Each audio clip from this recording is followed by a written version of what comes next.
Hello. I wanted to share something with you guys related to the weird accent that I had at the beginning of this month. So, my doctor was like, I think you may have had a stroke. Get off the medication. If it goes away, great. If it doesn't, you're going in for an MRI. It went away very slowly, but it took about 2 or 3 days to go away. And so I can't even replicate the weirdness that was that accent. Like, it wasn't me in any way, shape, or form. So, um, I'm taking, I took my doxycycline for a week, and my side effects there were basically like depression and digestive upset, like the normal things you get with antibiotics. And now I'm taking the Flagyl, and I'm almost done with my week of Flagyl, and then I'll start taking the two of them together again. Well, I've been having some weird skin peeling problems, like you can't really see. And of course, I'm turning it at an awkward angle. Can you? I don't know if you can see the discoloration and the peeling around that finger. Well, that's happening. That's like the biggest example, but it's actually happening all over my hands. And it's really disturbing. It doesn't matter how much lotion or cortisone cream or anything that I put on it, they just keep peeling. And I thought, well, maybe that's a side effect of the metronidazole or Flagyl. I'll just keep calling it metronidazole from now on. Um, Sorry, I really hate this angle. It's a bad angle. Um, anyway, so I looked online to see if what the skin side effects were, and I'm also having like peeling on my face. Like I've got like sores on my nose and stuff because of my face peeling. So basically, I've been keeping my face like uber moisturized to try to keep it from peeling and bleeding because that's what's happening to that and my hands. It's like they just become super dry. And I haven't gone out in the sun or anything, so I don't know what the deal is with that. But anyway, I looked up the information on metronidazole on drugs.com, and I looked up the patient information and was like, oh, okay, yeah, that's normal, normal, normal, normal, normal. So nothing about skin except for like a purple rash that results in blisters. And I'm not getting a rash or anything, and this isn't blistering, it's just peeling, so I'm like, okay, whatever. And then I go down to the for healthcare professionals section, which I always read because I'm a medical nerd and I understand most of what they say. Well, here's something I didn't understand. Uh, Disorientation, agitation, hallucinations, and reversible abnormalities, reversible, thank goodness, in the cerebellar dentate nuclei, or maybe that's dentate nuclei, have been reported. And so I decided, well, I don't know what the hell that is, so I'm going to look it up.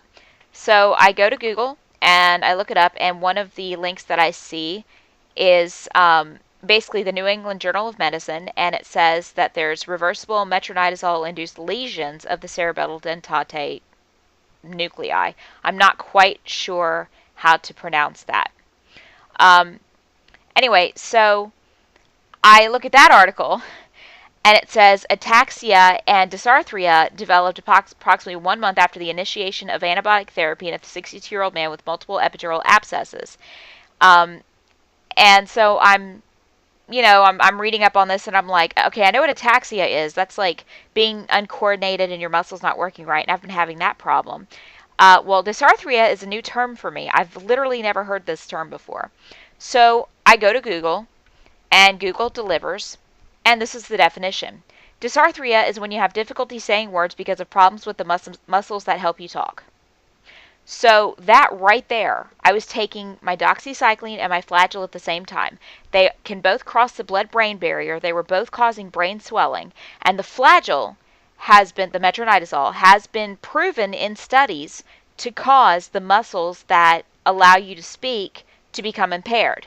So as I said in my blog, my mouth was doing everything it could to get the noise out, but something was wrong with the muscles, and the resulting sounds that came out sounded like accents to other people, when in fact it was just the way my mouth muscles were forming the words. So I knew what it was, I just didn't know the name for it. Now I do. So there's a chance that this is going to happen again, and if it does, I'm going to have to stop the combination of the medications, even though it is reversible.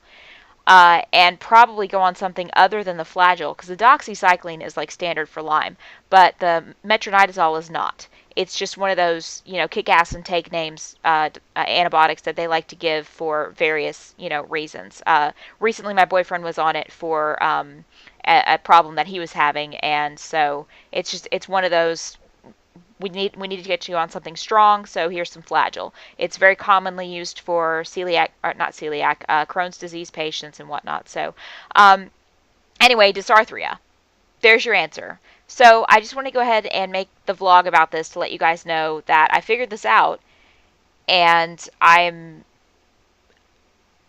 think I laughed hysterically for like 2 or 3 minutes when I read that, because I was like, finally an answer. Like, to me, knowing is more than anything else.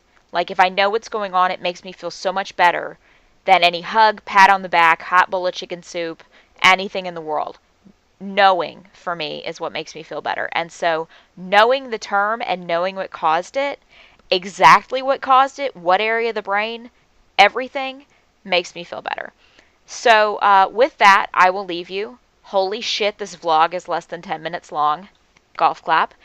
And I will talk to you guys later when I have more news. And I hope that everybody is having a good week and has a great weekend. And I'll talk to you soon. Bye.